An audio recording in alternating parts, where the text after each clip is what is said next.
Hey, Eric Faust here. You know, Walnut Ridge. Some of you might remember me. Well, y'all should remember me.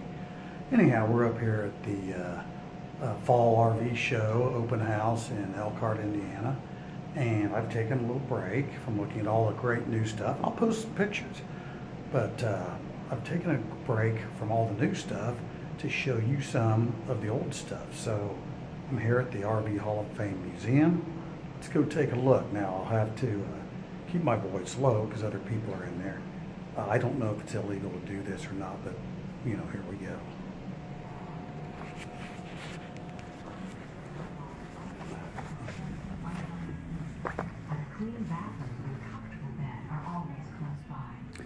Now this is an interesting display. I mean, how the RVs are built, and in all actuality, they really are built like this. I've been through the factories, and someday I'm going to take you guys through a factory tour.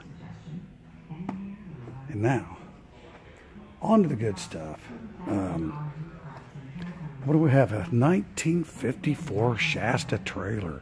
Oh, I know. Oh, wrong guy. Never mind. Yeah, 1954 Shasta trailer. These were commonplace. You know, if any of you baby boomers out there, this is always what you saw in somebody's driveway, in the campgrounds, and even depicted in cartoons. It's a little dark in here. Notice, you know, today we have batteries, LED lighting systems, keep these things lit up. You know, back in the day, all they had were propane when they didn't have electric lights, and that had the mantle on it, and you would light that up, and you would do your boondock camping. These didn't have air conditioning or anything. Rudimentary but effective. And if you look right here, that's a cot. That's a hanging cot up there, and obviously there's the bed. And families actually used these. You know, they would put them behind their 1954 Pontiac Oldsmobile or Ford or Chevy, and away they'd go. 3-burner stove. A real ice box. You know, no cooling. That was an ice box. Cool stuff. So we're going to go on, and I'm going to try to come out of here a little bit. Ouch. Yeah, there's some people down there. In the dining area, so I'm going to take you to another Shasta. No, I'm not. Yes, I am. So I'll be right back. Okay, we're back now, and we're in the museum. Take a look at this. Oh, no. Oops, wrong guy again. Anyhow,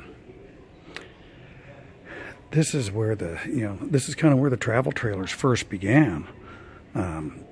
Really, if you look back in history, Henry Ford, Harvey Firestone, James Burroughs, and Thomas Edison decided they liked camping, and they wanted to make it mobile.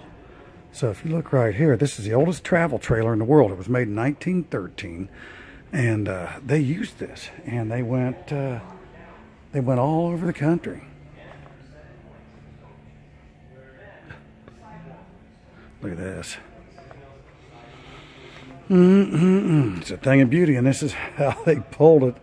Not much of a weight distribution hitch, but I guess it was effective. So yeah, this is what they traveled in. That's what they slept in. Cool stuff. Boy, would I like to have this. Don't think I quite have the coin to handle that. Okay, on to our next thing. I know I'm moving kind of fast. The old Airstreams. Well, these things were sweet. If you had a 1960 Cadillac and big fins, chrome, the ladies were all dolled up with beginnings of the beehive hairdos, and the men had Cary Grant suits, and everybody smoked Pall Malls. Well, this is what they camped in. Look at this. I can't come in here. They won't allow it, but I can take a picture. Pretty modern for a 60-year-old camper. Look at that. Pretty cool. So I've got some people coming up on me, so I've got to move through here quickly. One of the first motorhomes, the Tennessee Traveler in Pulaski, Tennessee. Yeah. So the next time you think your motorhome feels a little old, try driving one of these. Now, check this out.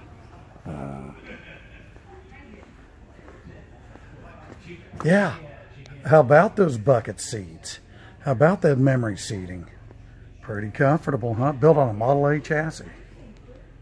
And look at that. Here was your heating source. Hey, throw a little bit of coal in or a little bit of wood. It'll stay warm. No, that wasn't dangerous at all. Wow, that is something. So yeah, that looks pretty comfortable for long distance traveling. We're gonna go look at this little mini Airstream. Well, they've kind of gone back to their roots with the camp light. I'm not supposed to tell you that because yeah, they're the comp. Wow, this is small. Yep. Not gonna have too many parties in here.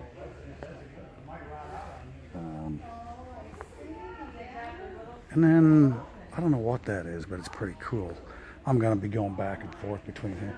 1932 pop-up. You know, in concept, they're not that much different. It's actually pretty cool. That's the original linoleum too.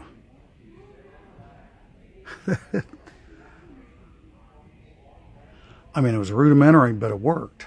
These are real canvases. Everything is all original. 1935 was when they began to cover them. They took hard canvas and put over, they put over rafters and hard canvas. They got that idea from the airplane industry, and so this was one of the first enclosed ones.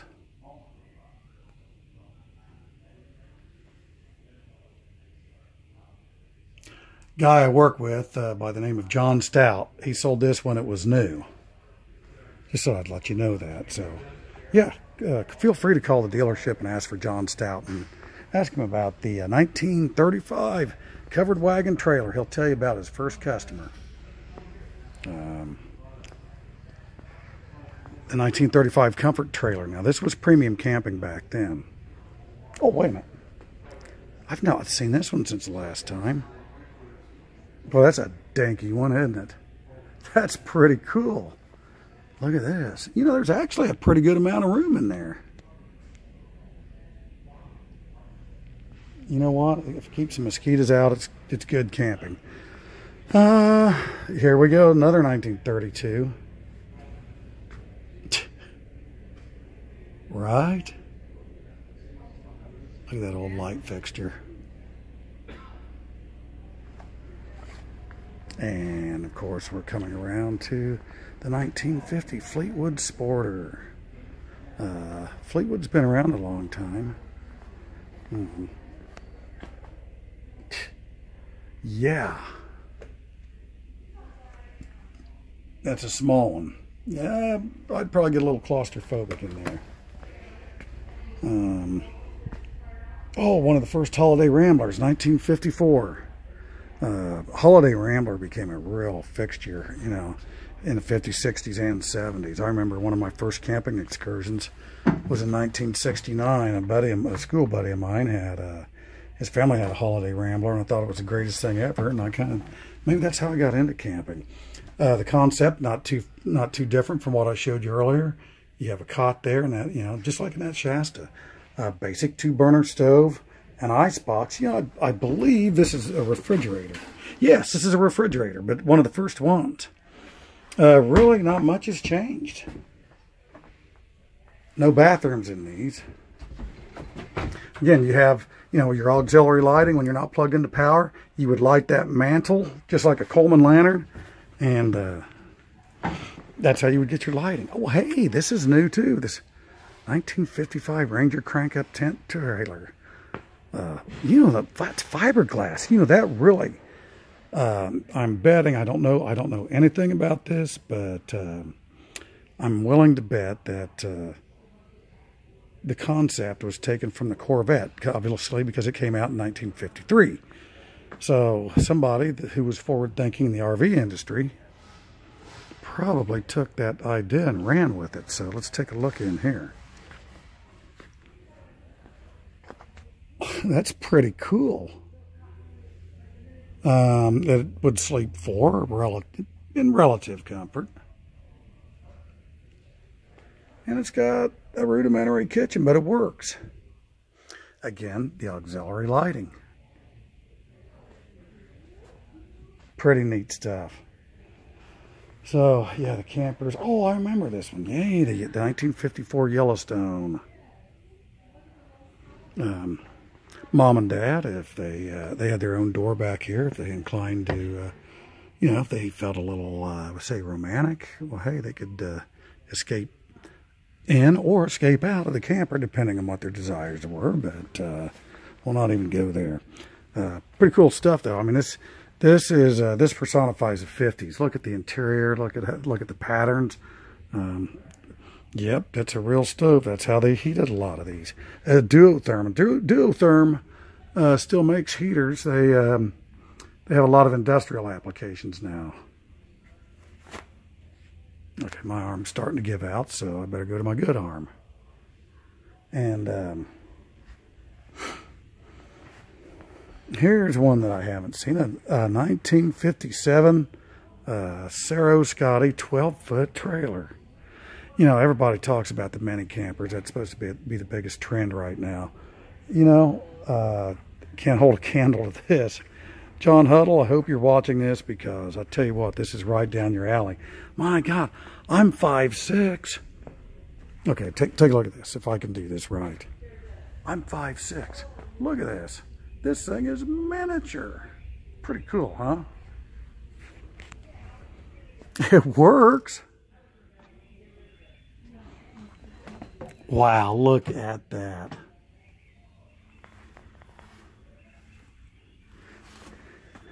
That is about as cool as it gets. And so you thought, well, that's really tiny. And you'd be right. But guess what? Let's take a look to the left. Look how dinky this thing is right here. 1957 Scotty Sero 10-foot trailer. You could pull this with a motorcycle. Look at this. It would be a little cozy, and yeah, that's all there is on the inside. It would be a little cozy, and the kitchen was on the outside, so you would do a lot, obviously do your cooking in the kitchen. What else would you do with it? I guess you could make meth, right? But take a look at that. They had some cool stuff, and they Scotty was a forward-thinking camper company. So I'm going to take you through, and let's go find some other stuff. I don't know how much memory this phone has, so we'll just keep going till the phone memory runs out. 1985 Fleetwood Bounder. You know, we still get some of these on trade-ins. It's really not much to look at. I mean, it's nothing exciting. So we'll just keep going on. 1966 Mustang travel trailer. Pretty interesting. It's one of the first introductions to the wet bath. And before, you had to have a pickle bucket or find a good log to lean over. I remember this trailer from the last time I was here 3 years ago. A lot of forward thinking with that. The 67 Fan Luxury Liner. I don't remember this one, so let's take a look here. Look at that. That's the original carpet. Hey, that's luxury. You'd come in here, and I'm sure we'd get your Paul Harvey updates. Kind of cool. Yeah, it's all right. They're all great, but some are greater than others. You've got to come up here. Again, this is in Elkhart, Indiana, the RV Hall of Fame Museum. And, if you take a look around, this place is just humongous, I'm hoping I can get through everything. Looking into this Coachman built on a Ford. Oh, hey, we're coming up to some cool stuff right here. Now,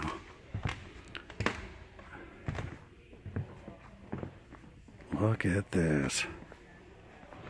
1937 Hunt house car.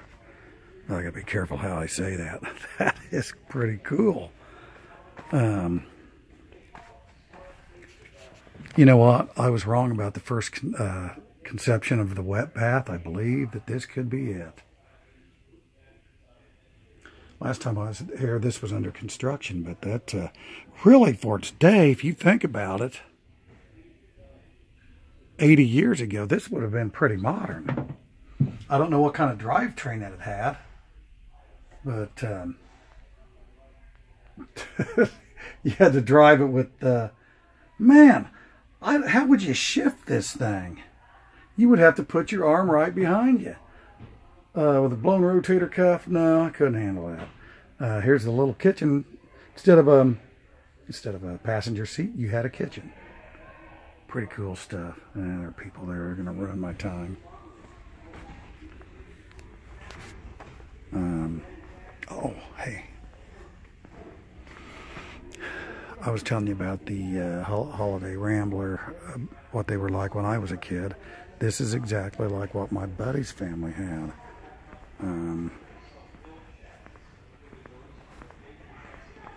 And really, this is what, hats off to the Holiday Rambler company for putting America on the road in the RV world on a larger scale, because this was really one of the first modern coaches that again, this is, I think this is 1960s. Yeah, this is 1967. And it had one of the first RV refrigerators that run off of either propane or electric. It even has a 12-volt converter for, the TV, and it's one of the first units with drop-down air conditioning. So really, 50 years ago, this was pretty modern. Look at these period correct lights. How many of those did you grow up with? I mean, that were in your house. Pretty cool stuff. I want to go see this other. Ah, yeah, look at that gold couch. That's pretty sweet. I don't think that the Craig stereo is quite correct. I don't know, maybe it would have been. But, so anyhow, that pretty cool stuff for 50 years old. I want to take you into this 1974 GMC motorhome. A lot of you baby boomers remember, but the 1974 General Motors came out with this coach. It has the Oldsmobile drivetrain. It's front-wheel drive, believe it or not. The two tires in the back that was on an air ride suspension, considered very, very modern for its time. And it was lower to the ground than any other motorhome. Really, I remember as a kid. I mean, look at the control panel here. It was one of the first to have tank monitoring. I mean, like your holding tank, your water tank, your LP gas. Really, I mean, modern stuff. I mean, I remember when these first came out in '74. Okay, I'm showing my age, but there was nothing else like it. I mean, it was extremely aerodynamic. And, factory dash air, even has an 8-track that's in the thing.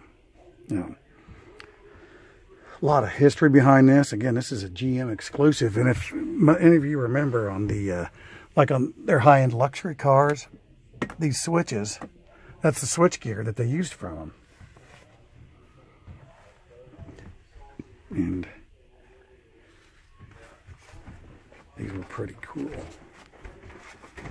You go back to this room. This obviously turns into a bedroom. Sorry about that. I'm back now. I got interrupted.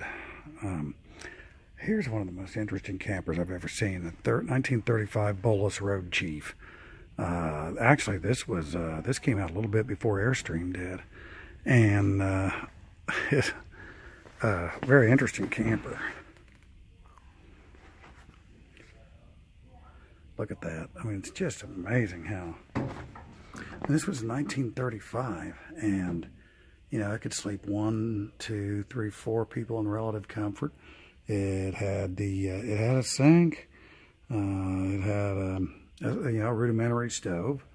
I can't come in there, so I can't tell if it had a bathroom, but I doubt that it did. But it had ventilation all the way down the thing. Extremely aerodynamic.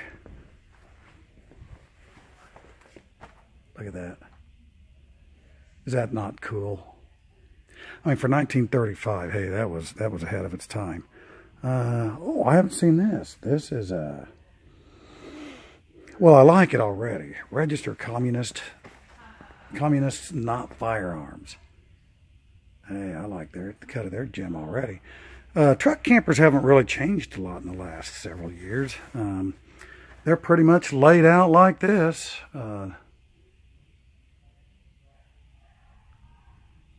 Kind of cool. Oh, Mae West's house car. Yeah, she had this built in 1931. And I'm going to try to get it's built on a Model A chassis. And it had the porch out back.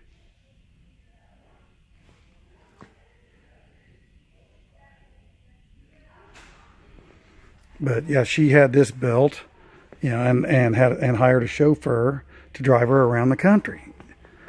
She was afraid to fly. Obviously I don't blame her, especially in those days. But this is where she would read and do some of her writing.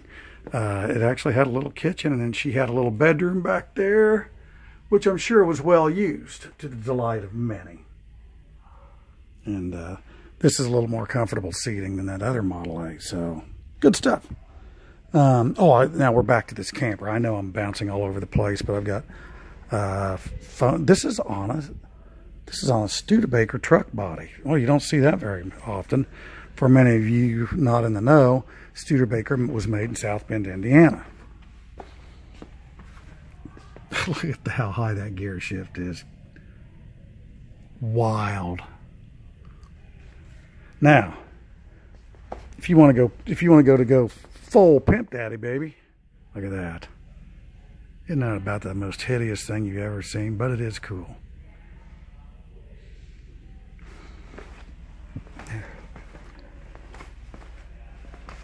It's the Star Streak 2.